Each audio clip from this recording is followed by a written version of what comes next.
Yeah. Hi everyone, thank you so much for coming down to our talk today. Today we're very privileged to have with us Dr. Amy Milton giving a talk entitled Could We Treat Mental Health Disorders by Disrupting Maladaptive Memories? Dr. Amy Milton is a university senior lecturer in the Department of Psychology at the University of Cambridge. She is also a Ferraris-Willards Fellow in Neuroscience at Downing College. Her research aims to understand the process of memory reconsolidation, and in particular, she is interested in reconsolidation from a basic and theoretical perspective, and also from a translational perspective. As maladaptive memories contribute to numerous mental health disorders such as PTSD and drug addiction, disrupting the reconsolidation of these memories may provide a way to improve patient outcomes in the long term with a relatively short duration treatment. With that, can we give a round of applause to welcome Dr. Amy Milton? Well, thank you for the invitation to come and speak to you. And it's so nice to be able to speak in person rather than to Zoom. So it's a real pleasure to be here this evening. So I'm going to talk to you today about some of the work that my lab and other labs have been doing, looking at whether we could try to develop new treatments for mental health disorders by disrupting maladaptive memories. And that sounds pretty drastic. The idea of disrupting memory, I think, often gives you quite an instinctive sort of reaction that, you know, maybe this doesn't sound like a great idea. I'm hoping that by the end of the talk you'll realise that it's perhaps not quite as drastic as it initially sounds, and also see that there is a real case actually for innovation in mental health treatment, because there is a really strong clinical need for more treatment and better treatment for mental health disorders. So it's estimated that Europe-wide, 38% of those are currently experiencing a mental health disorder. So 38% of the population are currently experiencing mental health difficulties. And that of those, 35 to 50% of those with mental health problems don't actually receive any form of treatment. So they're either not seeking treatment or they are on the waiting list to receive treatment. Even when people have undergone treatment, relapse is really common, even when that treatment has been initially effective. And a lot of the treatments for mental health disorders, like, for example, prolonged exposure therapy for post-traumatic stress disorder, are actually quite difficult for patients to deal with, because you are asking somebody to relive what is possibly the worst moment of their life in detail for 12 hours, one-on-one with a therapist. There's a very high dropout rate for these therapies, even though they are effective for a number of patients. And it's quite clear that even when treatments do work, we don't actually have a very good understanding of the mechanisms by which those treatments work, particularly when we're thinking about psychological therapies like talking therapy and prolonged exposure. And that's a problem, because if we really want to optimise these treatments and make them effective for everyone, and a lot of these therapies are only effective for about half of the patient population, then we need to understand those mechanisms, because if we have a really good grasp of that, then we might be able to have some treatment innovation there. So we need new and better treatments for those who aren't responsive to those that are currently available, and so that we can optimise the treatments that we do have. Now I'm going to talk about two mental health disorders in particular this evening. I'm going to focus on post-traumatic stress disorder, or PTSD, and drug addiction. Now on the face of it, these are two very different disorders. PTSD has a very clearly defined onset, it's associated with the experience of a traumatic event, whereas drug addiction doesn't have a very clear onset. It's associated with abuse of drug over an extended period of time, and it's very hard to exactly say when problematic drug use becomes addiction, so persistence in drug use despite adverse consequences. But both of these disorders, I'm going to argue, are supported and persist by the formation of maladaptive emotional memories, and I'll talk a little bit more about what I mean by that. These maladaptive emotional memories present a treatment target for new mental health disorder treatments, and that's really what we're aiming to do in my lab by targeting the reconsolidation of those memories. Now, before I go into detail on any of those disorders, I'm going to take a moment just to talk you through some of the science of memory and really clarify what I mean when I talk about memory. Because it's clear that there are many different types of memory. So even if we ignore the distinction between short-term memory and long-term memory, if we just think about long-term memory, it's clear that actually long-term memory can be subdivided into at least two very broad classes, and then subsequently subdivided after that. So we have what are known as, I'll just bring laser pointer. So we have what are known as explicit or declarative memories. So these are memories where you know the content of that memory and you can articulate this in words. And this is normally what we mean when we talk about memory. Now this would include things such as episodic memory, which is memory for events, and semantic memory, which is memory for facts. So knowing what you had for breakfast this morning, knowing what you did on your last birthday celebration, those are examples of episodic memory. And conversationally, when we talk about memory, that's normally what we mean. But explicit and declarative memories are not the only type of memories that we have. We also have implicit or non-declarative memories. And these are memories where you don't have conscious access to the content of those memories, and you can't articulate those memories in words. So this would include things like motor skills, procedural memories. So riding a bike is kind of the classic example of this. So obviously this is Cambridge, most of you will be riding a bike quite frequently. But if you had to try and articulate which muscles do you need to contract and how much force do you need in order to balance on the bike at different speeds? Like if the wind blows at you, how do you have to adjust yourself so that you don't get blown off your bike? You wouldn't be able to actually put that into words. And in fact, my son, when he was just learning to ride his bike, wanted me to write him a list of instructions. He's like, tell me how to do it, Mummy. And it's like, I can't, you just need to practice. Because it's that kind of implicit procedural memory that you can only gain through experience. So procedural memories are a really nice example of implicit or non-declarative memories, but the ones that I'll focus on tonight are a different type of implicit or non-declarative memories. And these are memories of conditioning or emotional memories. So these are the memories that allow you to understand what cues in your environment mean. So these are the memories that allow you to know that the sound of the ice cream van is a good thing. Or, you know, the sight of the van of life and the van of death, if those are still a thing in Cambridge, is a good thing at the end of a night out. These memories cause a whole range of physiological and psychological reactions. So, for example, I'm really height phobic, and I can tell you that I can pass that on in words, but what I can't give you is the increased heart rate, the kind of sweaty palms, that sense of dread when I put somewhere up high. I can tell you about it, but I can't pass that on just by giving you the information about it. In the same way, you know, I can't pass it on in the way that I can, you know, the information I had porridge for breakfast this morning, where you can visualise that. So these emotional memories are really, really interesting for a number of reasons. And we've studied these emotional memories really for three main reasons in the lab. So the first is that if you're interested in the science of memory, these are really, really strong memories. So they are a really good test case for understanding how memory works. You can often train in a single trial, which gives you a really nice punctate way of assessing memory, you know, good time courses and so on. The other reason is more kind of translational. It's these memories that often go wrong in mental health disorders. So these emotional memories can become maladaptive, and those are the ones that become problematic in PTSD and drug addiction, amongst other mental health disorders. The third reason that we're really interested in these memories is that they're really highly evolutionarily conserved, because these emotional memories have really evolved to allow us to escape dangerous situations and to find things that will help us to survive, so help us find food and mates and so on. And this conservation means that they are really highly conserved across species. And my lab is a rodent lab, so this is really, really useful for us. Now obviously, rat brains and human brains are very different, as illustrated just here, just purely on their anatomy. But there are some key conserved elements of rat brains and human brains. It means that actually rats are quite a good model system for trying to understand specific aspects of mental health disorders. So we know that the system that underlies the formation and storage of these emotional memories, the limbic system, is really highly conserved between rodents and humans. We know that the neurochemical systems that support the formation of these emotional memories are conserved between rodents and humans, and we know that the psychological processes are the same. In fact, psychological processes that support the formation of emotional memories are conserved right from flies up to humans.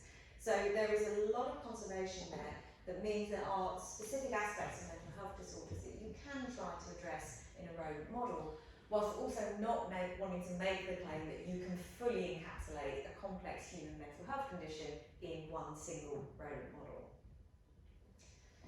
So The other thing about emotional memories is, as I said, they're very strong and they interact with other types of memory as well. So there is a phenomenon in memory literature, particularly psychological literature, known as flashbulb memories. So memories for particularly emotive events tend to be remembered more vividly, with more detail, and for longer than memories that don't have an emotional component. So a classic example of this was the World Trade Center attacks on 9/11. We've just had the 20th anniversary, which means many of you would have been too young to remember where you were when the attacks happened. But shortly after the attack on the World Trade Center, psychologists very quickly got to work trying to document where people were when they heard about these attacks, to try and investigate how these flashbulb memories changed with time. And so what we have here are 3 different accounts of where people were when they heard about the World Trade Center. So, I was in Florida, I saw an airplane hit the tower, the TV was obviously on, I used to fly myself, I said there's one terrible pilot. A senior advisor brought the news saying there appeared to be an accident involving a small twin-engine plane. When we walked into the classroom, I seen this plane flying to the first building, there was a TV set on. So these memories have a lot of information about where the individual was, what happened, and the order in which it happened. So it's really quite vividly recalled. And these were all taken over about 3 to 4 months after the attacks on the World Trade Center. Now, if you think back to what you were doing, say, 4 months ago this evening, I have no idea what I was doing. I was probably at home because it's a pandemic. But that's not quite, without that emotional content, you're less likely to remember in detail. However, and this is where it starts to get really interesting, these emotional memories might be really easily and vividly remembered, but it doesn't necessarily mean that they are accurately remembered. Because in fact, all 3 of these memories came from the same person. And that person was George W. Bush. So confidence in the recall does not correlate with the accuracy. So these are 3 different accounts that George Bush gave for hearing the news about 9/11 in the 4 months after the World Trade Center attacks. And it is worth saying that memories 1 and 3 are fairly similar. So in both cases there's a TV set on. And he was actually in Florida, so that's kind of consistent. He was in a classroom in Florida actually, so he was reading to a group of school children in Florida. A senior advisor walked in and whispered the news into his ear that there had been an incident at the World Trade Center. Now if we look at these accounts actually, what you can see is that memory 3 is actually impossible. Because he says that he just walked into the classroom, he's seen this plane fly into the first building because there was a TV set on. This begs the question, if you've got the president of the country coming to read your class, why would you have a TV set on in your classroom? That's one question. But also, why would there have been TV footage of the plane flying into the first tower? Because no one was filming. The filming that came afterwards, so after the second tower had gone down, subsequently there was footage of the plane going into the first tower, but it certainly wasn't being broadcast live. So that then was actually impossible. So there is clearly something going on here. He was confident that he was giving a true account of how he'd learned this information, but they're inaccurate. So there is something going on with the stability of these memories. There is something unstable. And it is worth noting, because obviously this is just a single example, but you see similar accounts with the Challenger disaster and other flashbulb memories as well. So this is more generalisable than just one president of the United States. And so this kind of instability in memory has actually led to, over the last couple of decades, a reassessment of how memory is actually stored within the brain. Now, the traditional view of memory focused very much on the initial storage of that memory. And this became tied up with physiological experiments, really looking at how the brain changed in response to learning and how synapses could be stabilised and all these physiological mechanisms that supported memory stability. And essentially the idea is that when we make a memory, it's like writing in a book in pen. It's made once and then it's stored that way forever. And then if you want to retrieve that memory, it's like taking the book off the shelf and seeing what you wrote down. But the kind of instability, this inaccuracy of memory, this modification of memory that psychology has known about for actually quite a number of years, has only really been recently appreciated in neuroscience, and around the turn of this century, a new theory of memory, the reconsolidation theory, began to emerge in the literature. And what this suggests is that making a memory is much more like writing in a word processor. So you lay down your first memory, but actually you can change things. You can choose to emphasise different things. You can alter the structure of that memory, the content of that memory. And in theory, it should be possible to change that memory. You could update that memory with new information. Now, what my lab has been particularly interested in is that if you understand those mechanisms, could you actually erase the content of that memory by targeting those mechanisms and preventing those updating mechanisms from happening? And that's the kind of approach that we've been trying to take for PTSD and drug addiction. So, both PTSD and drug addiction, I would argue, are disorders of maladaptive emotional memory. So let's begin with PTSD. There is a view of PTSD that argues the core feature of PTSD is essentially a Pavlovian fear memory. So environmental cues, which come to be conditioned to this aversive event, this traumatic event, come to act as a conditioned stimulus, which is paired with the unconditioned stimulus of the trauma, which gives rise to a conditioned response. Now, this was obviously first described by Pavlov with dogs salivating for food, but you can also study this in aversive conditions as well, quite commonly studied in rodents using a procedure known as Pavlovian fear conditioning. And here you take an animal and expose them to an initially neutral stimulus, so it's often a sound, and this is paired with a mild electric foot shock to the feet. Now, this is a mild shock, it doesn't cause any tissue damage, it doesn't really hurt the animal that much, but it's unpleasant, and they very rapidly learn that that sound is associated with that noise. And they then show this species-specific characteristic response known as conditioned freezing, where they basically get down very low and they stay really, really still. Now, the reason they do that is a species-specific defensive response because the majority of their predators, like dogs and cats, are basically hunting on movement, so staying still is your best chance of not being spotted. But for us, that's a really quantifiable behaviour. It's very, very easy to see how frightened the animal is by how still he stays. And it's argued that in PTSD, what you have is an analogous situation. So if we take a combat stress example, the sound of gunfire, when on the battlefield and paired with the threat of serious injury or death, leads to what is on the battlefield an adaptive response of fear. But in PTSD, this response generalises such that when somebody comes home and they hear the sound of a car backfiring, for example, this then gives rise to those physiological distress, physiological symptoms, psychological distress, that then makes this a maladaptive response. It's no longer appropriate once an individual has returned home. And this maladaptive emotional memory contributes to the persistence of the disorder. Now, you can argue similarly for drug addiction. So it was put forward about 20 years ago by Barry Everett, Tony Dickinson and Trevor Robbins, who are all based here in Cambridge, that addiction is essentially hijacking of naturalistic foraging mechanisms and the learning associated with that. So although the acts of drug seeking and drug taking are instrumental in nature, an individual engages in an action to gain an outcome of drug, these drug seeking and drug taking actions take place in particular contexts and in the presence of particular cues that become associated with the drug high in a Pavlovian manner, whether that's the context of a busy bar, or in the case of our rodent self-administration procedures, a particular operant chamber and discrete cues like lights being paired with the delivery of either alcohol into a water dispenser here or intravenous drug reinforcers.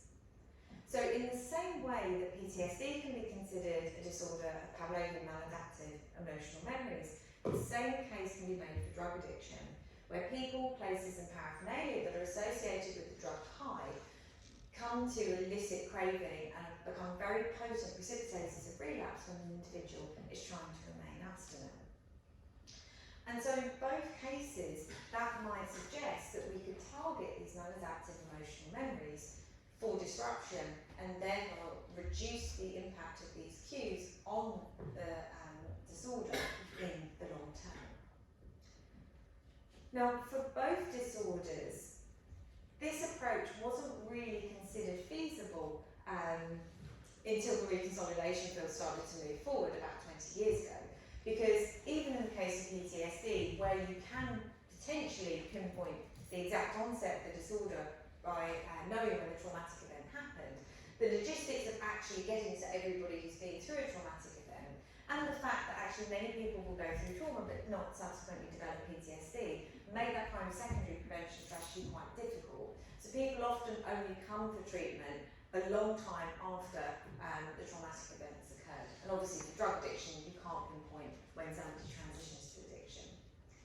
But the idea of this memory reconsolidation approach is that the memory is initially acquired and it goes into what's known as an inactive state. So this is a stable and persistent state which is quite similar to the traditional view of long-term memory. So it's really stable and it's persistent. But under the right conditions, it's possible to destabilise the memory, to get it into an active state where it becomes modifiable.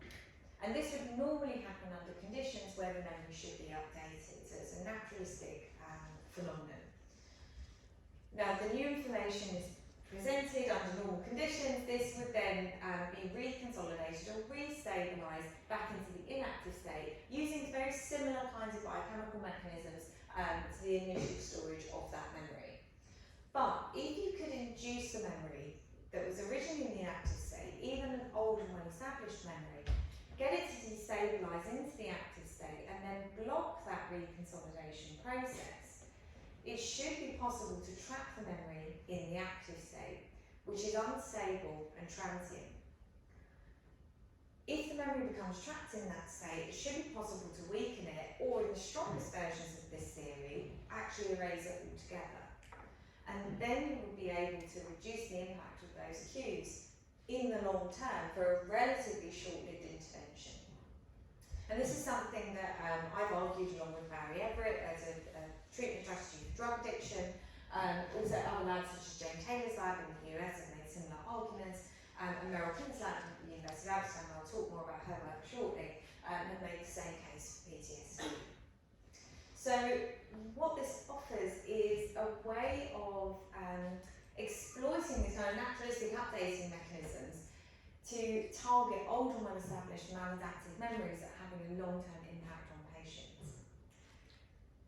So if we think about post-traumatic stress disorder then, essentially post-traumatic stress disorder has really been, I think, the best research for these reconsolidation-based strategies because it's associated with often a specific onset after a traumatic event. So it has to occur after a traumatic event. These symptoms have to persist for at least a month. And the symptoms of PTSD are really focused around these different symptom clusters, focusing on intrusions. So that would include phenomena such as nightmares and flashbacks, but also psychological distress to trauma cues, physiological distress to reactions to trauma cues. Avoidance of trauma-related stimuli, so again showing sort of the key role that these trauma cues play in PTSD. And then other symptoms such as negative alterations in cognition and mood, and also in arousal and reactivity. Now, of course, the model that I'm arguing for here, this very simple sort of Pavlovian fear conditioning approach, doesn't fully encapsulate the disorder in its entirety. And I don't think it's ever going to be possible that we actually do that in a rodent model. But the key thing here is that if you can model that kind of key aspect of the disorder, the impact of these cues on the behaviour, then at least you should be able to alleviate the unconscious influence of these cues on the individual, which may then allow them to engage in other aspects of treatment, such as cognitive behavioural therapy. So if we think that it might be possible to target the reconsolidation of these trauma memories to disrupt them and to reduce the impact of these cues and behaviour, then we need to have some way of doing that. And there are essentially two approaches that have been taken. And the first has been to try and do this pharmacologically. So to induce the memory into the active state and then try to disrupt its reconsolidation through the use of drugs. And there are a number of potential targets that we could go for. And in the animal literature, of course, many of these have been targeted. So immediate early genes, for example, with direct knockdown of these immediate early genes with oligodeoxynucleotides. There are a number of protein kinases that have been targeted. Glutamate receptors, NMDA receptors have been targeted with NMDA receptor antagonists such as MK801. But the one I'm going to talk about today is probably the most translational, and that's the target of the noradrenergic receptor, particularly beta-adrenergic receptors, and with the use of a drug called propranolol. And the reason that propranolol has gained so much interest in the reconsolidation field has been primarily because it's already approved for human use. So a lot of the drugs that disrupt reconsolidation, so protein synthesis inhibitors, for example, or even NMDA receptor antagonists, would be difficult to translate to humans because they either need to be delivered directly into the brain, which is obviously not going to be practical for treating patients, or they have, in the case of NMDA receptors, psychotomimetic side effects, which would then make it difficult to get through drug approval. But propranolol is already approved for human use. It's prescribed as a blood pressure medication, so it lowers blood pressure. But it does act on adrenaline receptors in the brain. It can cross the blood-brain barrier. Now, it's widely used by people to reduce stage fright, and it's already approved for human use. And it was shown fairly early on in the reconsolidation field that propranolol can disrupt fear memory reconsolidation in rodents.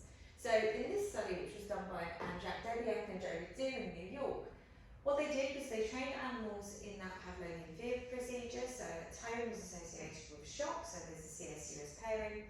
They waited 24 hours, so the memory was fully consolidated by the time they did their intervention.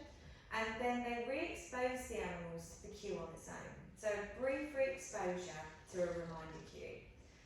Now this induces the memory into that active state. And while the memory was in that active state, they then gave a systemic treatment with propranolol. They then tested that memory repeatedly over the course of a couple of weeks, and then tried to reinstate the fear by giving an unsignal presentation of the shock. Now, the reason they did this, what you'll see when you look at the data, what we've got here are a measure of fear. So this is percent freeze, and this is how much of that classic fear reaction the animal is showing. You can see at the reactivation procedure before any treatment, the animals have equally learned to be afraid of that cue. So training history is equivalent. But 48 hours later and 9 days later and 16 days later, the group that had been treated with propranolol showed consistently less fear than animals that received a placebo injection.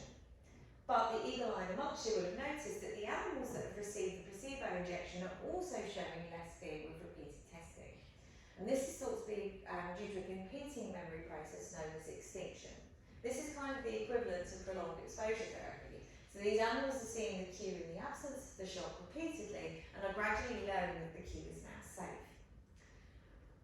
Now the key thing with extinction learning is that it doesn't target the original memory. The original memory is still there, and it actually competes with the extinction memory for behavioural expression. With time and with changes in context, that fear memory will win that competition because the extinction memory tends to be very, very context specific. The way you can test whether you're looking at extinction or reconsolidation is to try to reinstate the original memory, which is why they present this unsignalled foot shock at this point of the experiment. And the key thing to note here is that the animals in the placebo group show increased fear here relative to here, whereas the animals that have undergone the treatment with propranolol do not show an increase in their fear, suggesting that propranolol has targeted the original memory, but the reduction in the placebo group was due to extinction. Now another key thing to show this is a reconsolidation-based effect is that the memory has to be in the active state in order for propranolol to have any effect. So they also included a group who underwent the same training, underwent the same systemic treatment with propranolol, but didn't undergo that reminder cue session. So there's no presentation of the cue here, and what you see in those animals is no effect of propranolol whatsoever. So it's that combination of getting the memory into the active state and treating with the drug that blocks its reconsolidation that allows the fear memory to be reduced. So it's fine to disrupt fear memories in rats, but of course what we want to see is whether this works or not in people. So Alan Brunet at McGill actually did this with a relatively small-scale clinical study of post-traumatic stress disorder patients, where he basically got people to come into the lab and to recount their traumatic experience, essentially write their own personalised trauma script. And they transcribed these and read them back to the patients as the memory reminder session. So they heard their own trauma script and then were given oral propranolol, so 40 milligrams of propranolol, and then they were subsequently brought back into the lab to hear their trauma scripts again. And what they did at both the reactivation session and at the subsequent test session was to take physiological measures of distress from the patients. So we've got measures of heart rate, measures of skin conduction, which is basically an anxiety response. The more sweaty you are, the more anxious you are, and the corrugatory EMG, which is a measure of frowning across the brow. Now, corrugatory EMG didn't show any differences, so these are measurements taken, so this is the reactivation measurement minus the test measurement. So where you see reductions here, then this is a reduction in fear. Corrugatory EMG shows no differences, but that's not unexpected in PTSD patients who often show a lot of facial masking. But you can see that the increases in heart rate that you normally see in patients when they're exposed to those traumatic cues are gone in the propranolol treated group, as is the change in skin conductance, suggesting that there's been a reduction in anxiety in the patients who've received propranolol when hearing their trauma script, compared to those who received placebo. Now, of course, the disadvantage of this study is that there's no control group, so it's really hard to show conclusively that this is actually a reconsolidation-based effect. This has been better addressed, actually, in a slightly different anxiety disorder by Meryl Kint's group. So she was looking at patients with spider phobia. And I think this is a really interesting study for a couple of reasons. The first is that they have non-reactivated control groups in here, so we can be sure this is a reconsolidation phase. But also they took measurements of what the individuals remembered about their own phobia. So they took a population of subclinical spider phobics. They essentially tested them, so this is a baby tarantula, this is a full-size tarantula, this is just a semi-shown for scale for the size of the spider. And they basically gave them a battery of questionnaires and they looked at their fear to the baby tarantula. On the treatment day, they were told that they were going to have to go in and handle a tarantula, which of course, as you can imagine, provoked quite a lot of anxiety in these patients. Now, they didn't actually have to go and handle the tarantula. Instead, they were taken out of the room when they thought they were going to have to handle the tarantula and given propranolol or placebo instead. And then they were subsequently tested on day 9, day 16, 3 months later, and 1 year later as follow-ups. And so the first thing to notice is that in terms of the behaviour, so what we have here is sort of classifications of how frightened the individuals are. So what will they actually do? Will they sit in front of the spider right up to, will they let the spider walk on their hands? And the first thing to notice is the group that have undergone the memory reactivation plus propranolol treatment rapidly go from being able to poke a spider with a pencil to actually letting the spider curl up their arms. And this is in a single treatment session. So this is a phobia that's suddenly converted to an approach response. Whereas the non-reactivated propranolol treated patients and those that receive propranolol, those that receive propranolol without reactivation or those that receive placebo with reactivation don't show any difference in their scores. Now, the really, really interesting thing is what happens when you ask these patients, the ones who will then let a spider crawl up their arms if they're still scared of spiders. And it actually took them about a year to realise that they were no longer scared of spiders. So subjectively, like their account of themselves, their kind of declarative memory for being spider-phobic remained completely intact. But behaviourally, they acted as if they weren't scared of spiders. So this shows that the effect is specific to the emotional memory, but it doesn't affect the declarative memory. And this is consistent with other studies actually done by Meryl Kint's group, looking at kind of Pavlovian fear conditioning procedures in humans. People still remember the training, they still remember that a cue was paired with a wrist shock in the case of the human studies, but they're no longer physiologically reacting to that. It's specifically the emotional memory that is impaired by propranolol and not the declarative memory. So the emotional memory, which is problematic, the one you would want to target, is affected by this treatment, but the declarative memory, remembering what actually happened in the traumatic event, is not. Which is why I think this is kind of a less drastic procedure, erasing memories than it at first sounds. So propranolol is one way of targeting these maladaptive memories, but not everybody wants to undergo drug treatment, even if it is with something like propranolol. Propranolol can't be used by everybody. So another way that's been proposed has been to target the updating of the memory and to try and use that to introduce new information or interfering information to essentially overwrite the maladaptive memory. And the way that this would work is to essentially you have this consolidation process occurring as before. Again, you could introduce the memory back into the active state by giving this reminder cue. But then rather than giving a pharmacological treatment, what you could do is either give extinction training, or in fact you could use an interfering task to essentially overwrite the memory while it's in the active state. And if you can introduce that new information, that interfering information, while it's in the active state, it should then reconsolidate into the inactive state, that stable and persistent state, in that new form. And so this has sometimes been referred to as extinction within the reconsolidation window or behavioural interference. Now this was first developed by Milton, again by Ptsd in New York, but the behavioural interference procedures was something that I've worked on with Emily Holmes, who was then at the University of Oxford. And Emily is really interested in visual imagery, and she was really interested in the flashback symptoms of PTSD. So she has a procedure for modelling this in healthy students using what are known as trauma film procedures. Now these trauma films are all freely available on YouTube. You can, although I wouldn't necessarily recommend, but you can go and find them on YouTube afterwards. And they're film clips like the Think road safety traffic accidents.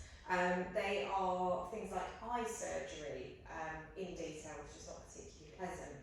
Things like Scorsese's The Big Shave, which is a very, very kind of flashback-inducing film clip. These film clips tend to induce these intrusive memories of the film clips for about a week after you viewed them in healthy participants. So you're inducing something that is similar to flashbacks, but obviously not having any long-term adverse effects on your participants. Now, these flashbacks are very, very visual and sensory based. So what we did was essentially try to introduce some form of behavioural interference with another task that is very visual and sensory based. And the task that we actually used was playing Tetris, because that's a very visuospatial taxing task, which actually should depend upon the same brain regions as those used to recall those sensory memories that are producing these flashback-like phenomena.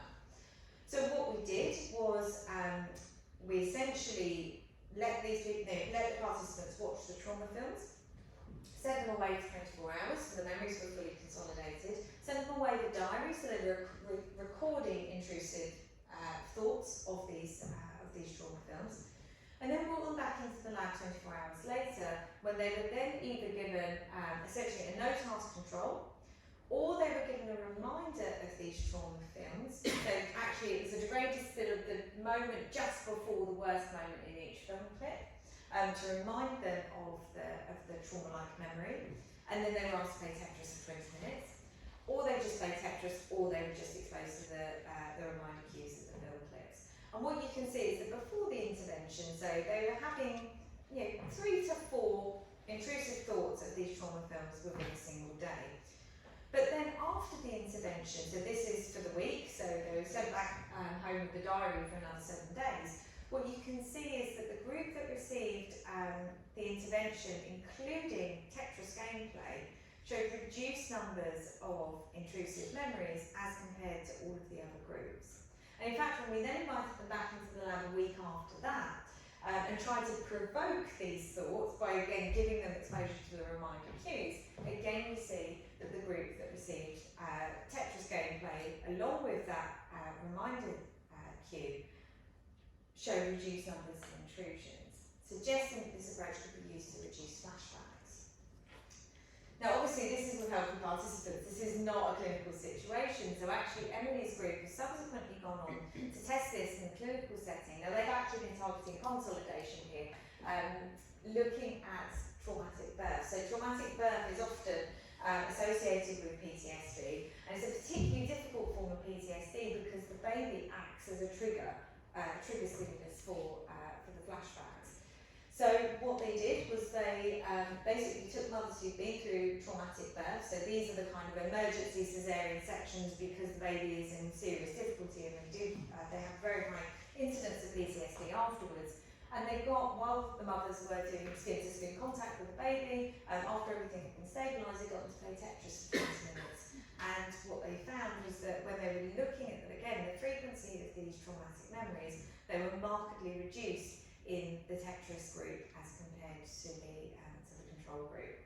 So again, relatively small scale study, but it does suggest that these kinds of behavioural interventions, in conjunction with memory reconsolidation based approaches, could be used to disrupt these traumatic memories. So for PTSD, the evidence base is fairly well established. For drug addiction, it has been less well researched. And again, drug addiction is a complex disorder that involves many different failure points, if you like, in psychological processes.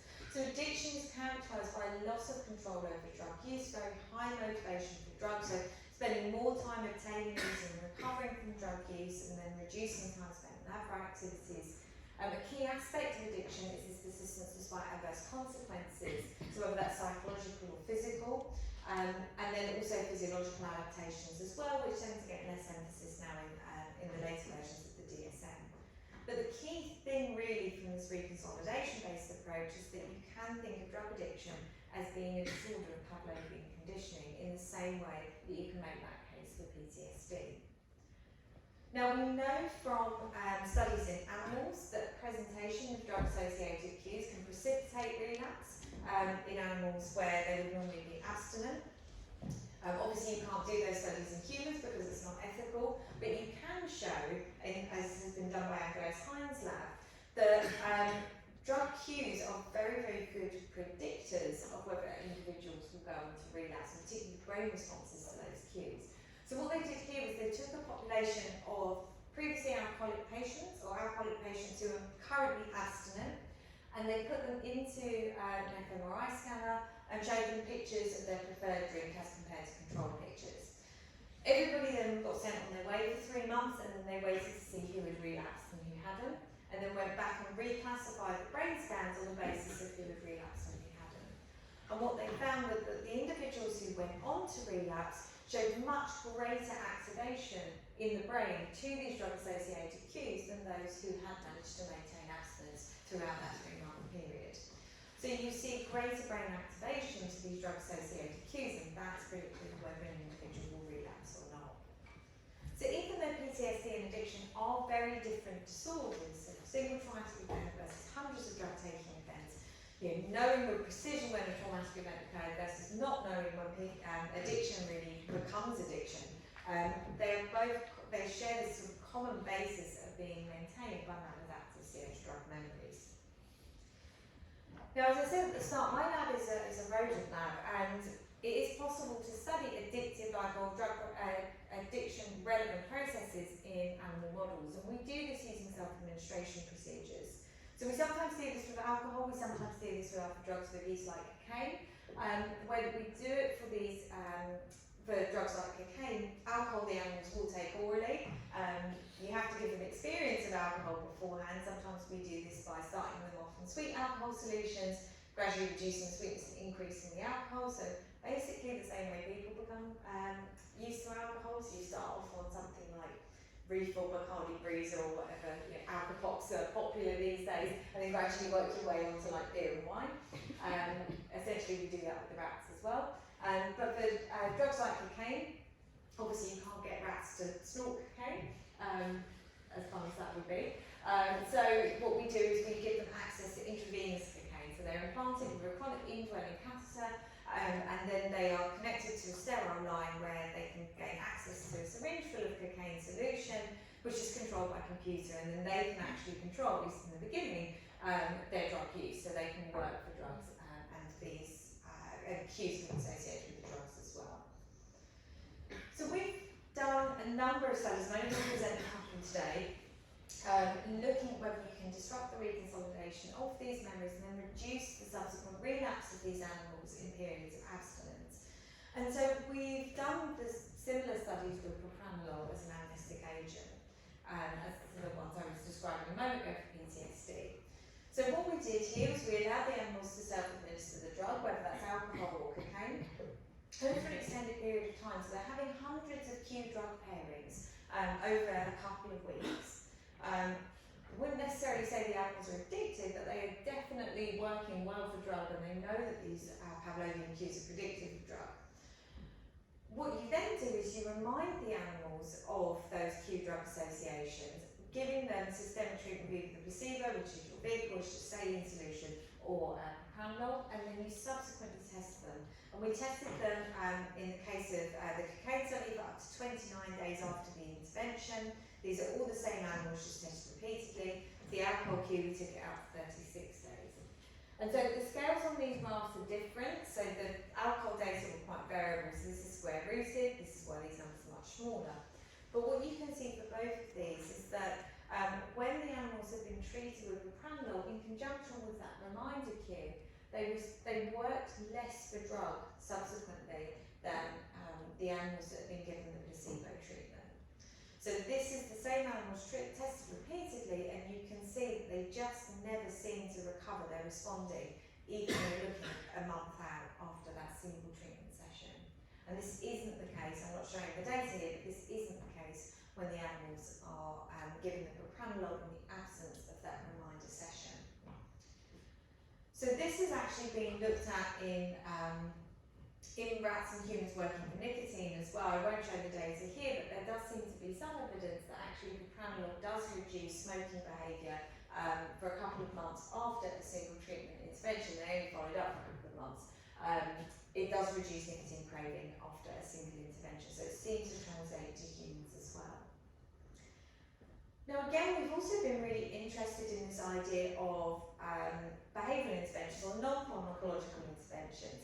And some work that my postdoc did, inspired by some work from a group in China by Milton's lab, looked at whether it was possible to update the memory with cue no drug information after that memory reactivation session.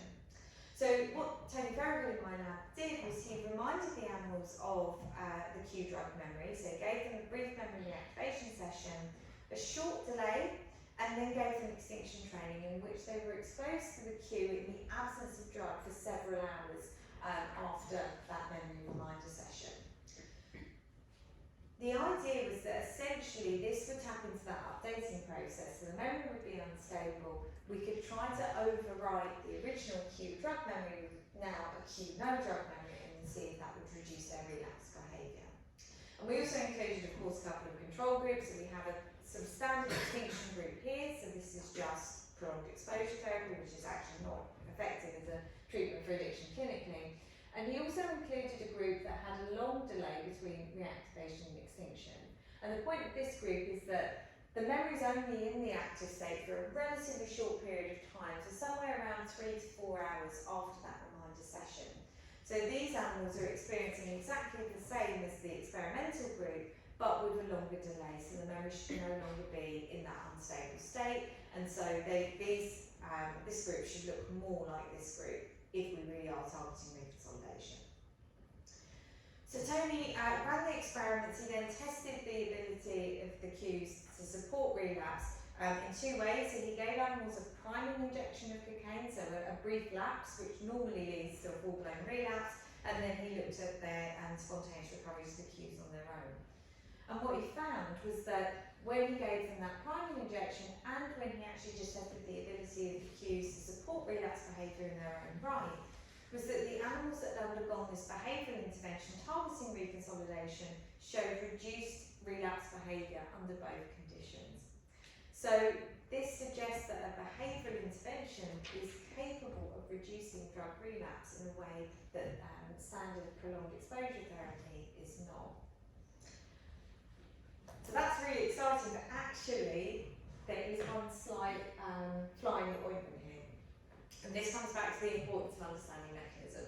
So the reconsolidation update account is one account for the data that Tony found, but we were really paranoid, as we always are, especially when experiments go as we hope they will go, that there could be an alternative explanation.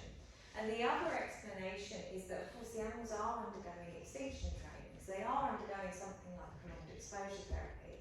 And as I mentioned before, we know that these memories compete for behavioural expression, they compete with each other in the brain. So we had an alternative account that essentially maybe these animals relapse less because somehow we've strengthened the extinction memory. We've made this competition more biased to allow the memory that normally gets suppressed by these drug cues to be more likely to be behavioural expressed. We've somehow facilitated extinction.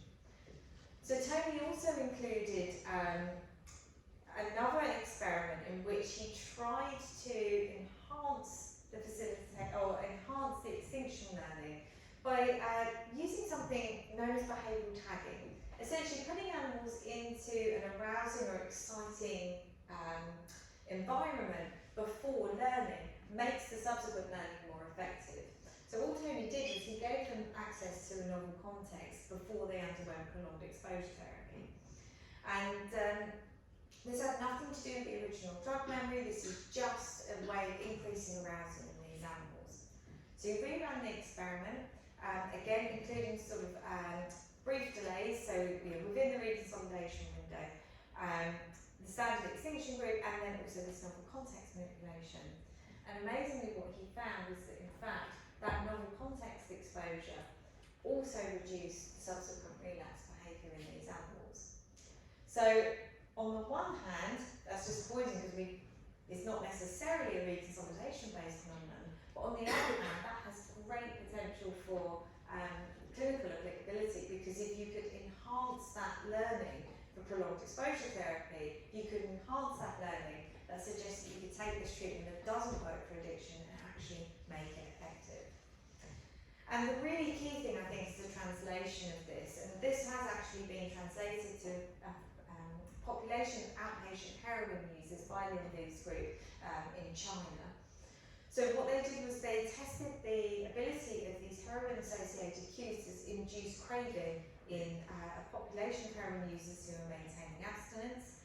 They underwent this procedure where they were reminding the individuals of these drug memory cues, so allowing them to handle paraphernalia associated with heroin use, and then putting them through prolonged exposure therapy. Of course, including the group control groups who either just have the no handling of the paraphernalia, so no reminder, just prolonged exposure, and those individuals who have the two procedures but separated by 6 hours outside of that active state window.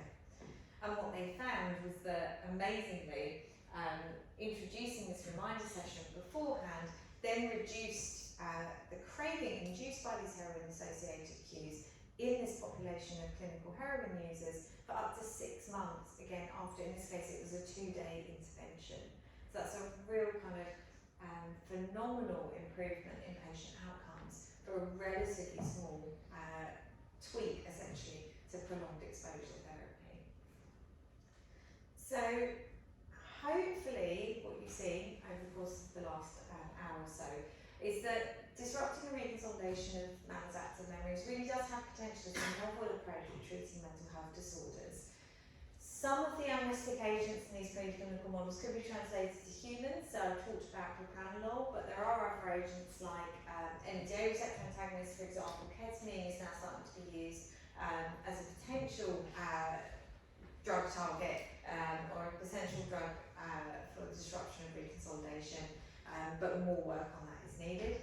And that some of the behavioural approaches to disrupting maladaptive memories may overcome some of the challenges in translating these treatments, but we do need to fully understand these mechanisms, because if they do depend on reconsolidation or if they depend on extinction, will drastically change how you try to optimise these therapies. So thank you for your attention. I'm just going to finish by thanking the people who contributed to the research and my collaborators and the people who did the work, the funders, and you for your attention this evening. So thank you very much, and I'm happy to take any questions.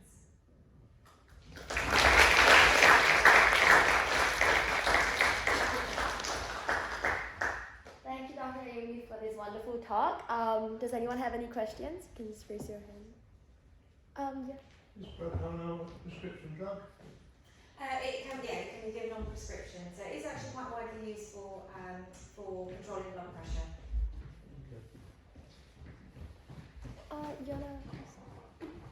Yeah, I'm just wondering, is there any kind of hypothesis of the mechanism that propanol is using to emotional memories? Yeah, there is. So we know that beta adrenergic receptors are G protein coupled, and we know that they couple to GS. So there is a hypothesized pathway that would go through the standard kind of GS pathway that would ultimately affect protein synthesis via PREG. The only reason I'm slightly reluctant to say that is everybody assumes that pathway is correct so much that no one has actually done the experiments to test that that is actually how it's working. So it's one of those, I think, it's such a well-established biochemical pathway that nobody has actually tested that is how it's working. But yeah, we think we know how it's working. But I agree with something. We do actually need to test that hypothesis. Yeah. Just picking up what you said about propanol, Mm-hmm. does it interfere with the memory function in any way of people who are taking it for blood pressure reasons? Have you done a trial to find out? So that's a really, really good question. So I think the key thing is that it's, so I've talked about getting the memory into the active state as if that's a very easy thing to do. We know that it isn't necessarily a very easy thing to do. So for the patient studies, it actually takes a very skilled therapist, particularly for PTSD work, to get people to engage that memory enough to get it into a state where it becomes unstable. And we know from the animal literature, it only becomes unstable, it only enters the active state under very specific conditions that actually are the ones that you would associate with memory updating. So it's when new information is presented or where essentially expectations are violated. So the odds of somebody taking propranolol at the right time point relative to doing that to a specific memory, we think are relatively low, but of course we don't know because nobody's actually looked in the population that are taking propranolol. But it seems unlikely that that would happen. I'm just really curious that how would practice will make me just forget things. Sorry, I didn't quite hear you. Yeah. So I just wonder how do you use practice to help the students just forget about that memories. Yeah, so the Tetris idea actually comes from really quite a big literature in psychology of these kind of dual task procedures. So we know that if you're trying to do two things, kind of you're switching to kind of psychological models, we know that if you tax the same resources within working memory, then you see task performance go down drastically. So this is why you can drive a car and listen to the radio and you can sing along to the radio, and that's absolutely fine because one working memory store is dealing with visuospatial stuff and the other is dealing with auditory information. We know those depend on different brain regions, they don't interfere with each other, so you can do those things not as well as you could do either one on its own, but you can do it largely without too much interference. But if you try and sing along to the radio while you're trying to write an email to someone or write an essay, it becomes really difficult to do both of those things well because those representations are taxing the same brain region, you're taxing the same working memory stores essentially, and they interfere with each other.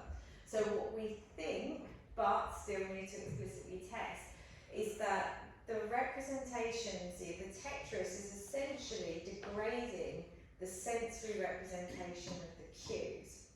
And so that would then stop the cues from coming to mind unbidden, and then would also stop those cues from acting as retrieval cues for the distress that comes afterwards. So we think the mechanism is a bit different from propranolol, where we think propranolol is actually weakening the association between the cue and the outcome. So it's kind of like the association between the CS and the US.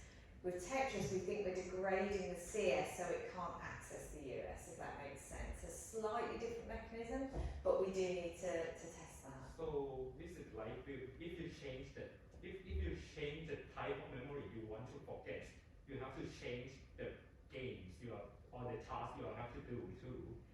So that has been, so I'm sure I have seen the paper. I've never been able to find it again, so I still need to find it. But yeah, so the idea is that it would need to be specific to the modality that you're dealing with. And the paper that I definitely remember seeing, but I've never been able to find again, is one dealing with earworms. So you know those songs that really get stuck in your head? So you can do an auditory interfering task to reduce the frequency of earworms. However, I've got a feeling I might have seen that for peer review and then it never actually came out. But yeah, the idea would be that you would have to change the modality.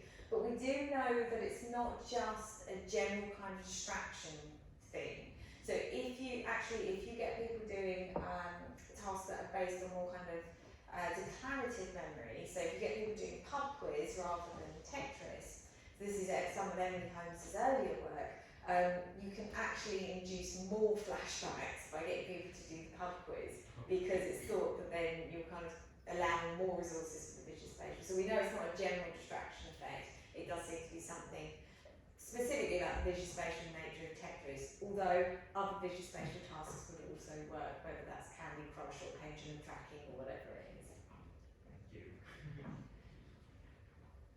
In fact, I'm not quite sure what maladaptive means as a word in this context.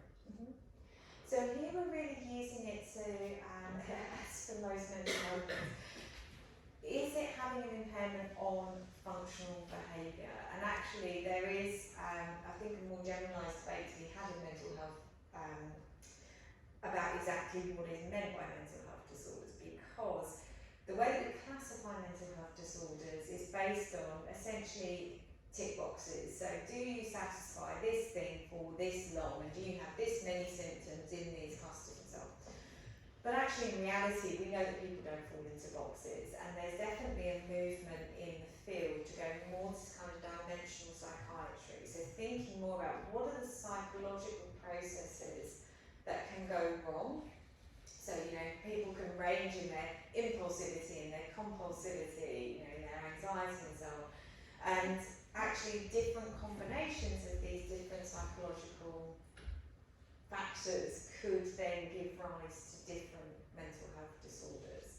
So there, the definition of maladaptive becomes much greater, because essentially the way we classify mental health disorders now is, does it stop you from doing things that you would want to do, whether that's working or socialising or something like that.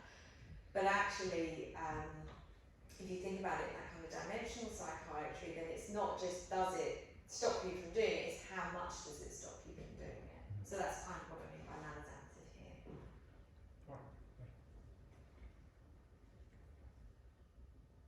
Yeah? So how does EMDR fit into all of what you've been talking about today? That's a really, really good question. So EMDR, so eye movement desensitisation and reprocessing, is one of those treatments that clinically there's a lot of evidence supporting its effectiveness for PTSD. The neuroscientific literature has been a lot less keen on EMDR because there has been no obvious mechanism by which it works. And a lot of people have argued, because essentially what you're doing in EMDR is you're doing exposure therapy, so you're re-exposing people to the memories of the traumatic experience, but you're also getting them to do visuospatial tracking as well. So it's there was a lot of debate about whether the visuospatial thing was actually important in EMDR. It turns out it is. One possibility is that it is tapping into the same sort of mechanisms as the Tetris work is. So that is one possibility. But there is actually a paper that came out a couple of years ago from a group in Korea who had developed essentially EMDR for mice. So So they called it alternating bilateral stimulation. They had the mice in essentially a cylinder with LEDs around it, and they had to track the lights in this cylinder. And doing that, they could get them to do the visuospatial tracking. And actually there, what they found was it was a more kind of basic mechanism where the superior colliculus, which is important for that spatial tracking, actually through the thalamus has an indirect projection to the amygdala, which is the region that's really important for the storage of that fear memory. So there may actually be an anatomical pathway that's kind of separate. There may be essentially a non-memory effect and a memory effect that would allow EMDR to work. But it now looks like neuroscience is gradually catching up with the clinical literature to provide a mechanism for what therapists have known for a while, that EMDR actually is quite effective for a number of PTSD patients.